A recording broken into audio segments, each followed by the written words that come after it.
Main venue.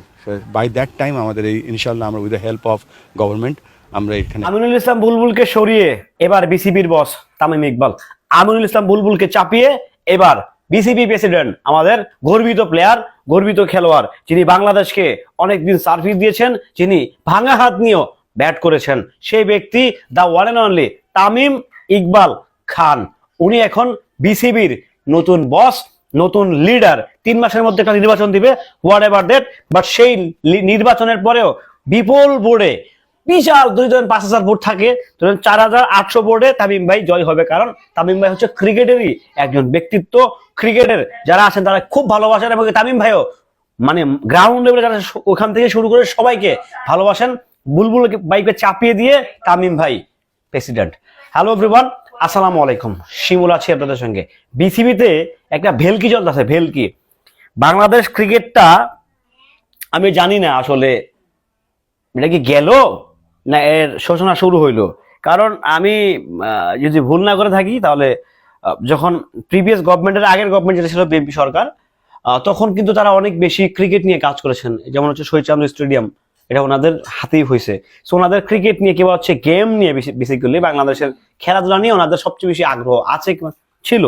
তো সেই জায়গা থেকে আই থিঙ্ক আমাদের এই বিএনপি গভর্নমেন্ট যেটা আবার আসছে, সো ওনাদের ক্রিকেট নিয়ে কিংবা নানা রকম স্পোর্টস নিয়ে ওনাদের প্ল্যানিংটাও দুর্দান্ত।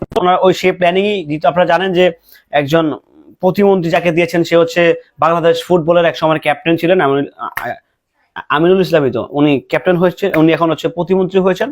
সো সবকিছু মিলিয়ে যা মনে হচ্ছে ক্রিকেটেও কিন্তু এখন তামিম ভাইকে হচ্ছে সভাপতির দায়িত্ব দেওয়া হয়েছে, অন্তর্কালীন দেওয়া হয়েছে, বাট উনি থাকতেছেন মনে হচ্ছে। কারণ উনি ক্রিকেটটার জন্য আসলে উনি ক্রিকেটটা ভালো বোঝেন, এবং ওনার নেতৃত্বে বিশ্বকাপ হোক সেটা আমরা চাই, সেই বিশ্বকাপটা বাংলাদেশ ছিনিয়ে আনুক সেটাও আমরা চাই। প্রত্যাশা অনেক বেশি তামিম ভাইয়ের কাছে। তো এটা কয়েকদিন ধরে শোনা যাচ্ছে, ভেলকিবাজি শোনা যাচ্ছে যে বিসিবি কি করবে, কি হবে না হবে।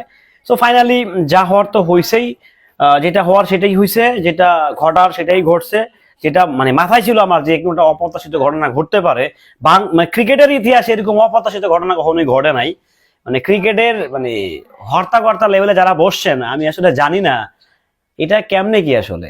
এটা নিশ্চয়ই একটা পজিটিভ একটা বার্তা দিচ্ছে। এটা আমি খুবই সারপ্রাইজিংলি আমি মনে মনে চাইছিলাম যে এই একটা প্ল্যানিংই হোক, যে যারা বসবেন তারা যেন একদম পোতাওয়ালা ব্যক্তি হন, এবং কি তাদের উপরে কোনো ডিসিশন থাকবে না। আমি এটা খুব চাইছিলাম মনে প্রাণে, বাট ফাইনালি সেটা হয়েছে আলহামদুলিল্লাহ। এটা মন থেকে চাইছিলাম, সেটা হয়ে গেছে। কারণ এখন দেখবেন বাংলাদেশ ক্রিকেটের ডেভেলপটা, এটা অনেক চূড়ান্ত লেভেলে ডেভেলপ হবে। এটা বিশ্বাস করতে পারবেন না, এটা যে কোন লেভেলে যাচ্ছে, কোন দিকে যে যাচ্ছে ডেভেলপটা, এটা জাস্ট কিছুদিন নিউজিল্যান্ড আছে, আরো একটা দেশ আসবে আমাদের স্বাগতিক হয়ে। সো তাদের খেলাধুলা দেখলেই বুঝবেন যে অনেক দূর কিন্তু তারা চলে যাচ্ছে, অনেক দূর যাবে। এই যে তামিম ইকবাল প্রেসিডেন্ট হয়েছে না বিসিবির, বিশ্বাস করেন মানে ঝড়ের গতিতে কাজ হবে, ঝড়ের গতিতে কাজ হবে।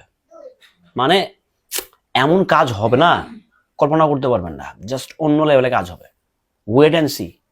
যাই হোক, আমরা অবশ্যই তামিম ভাইয়ের কাছ থেকে অনেক বেশি আশাবাদী।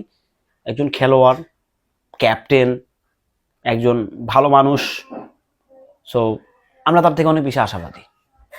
ভালো থাকবেন, সুস্থ থাকবেন। আল্লাহ হাফেজ।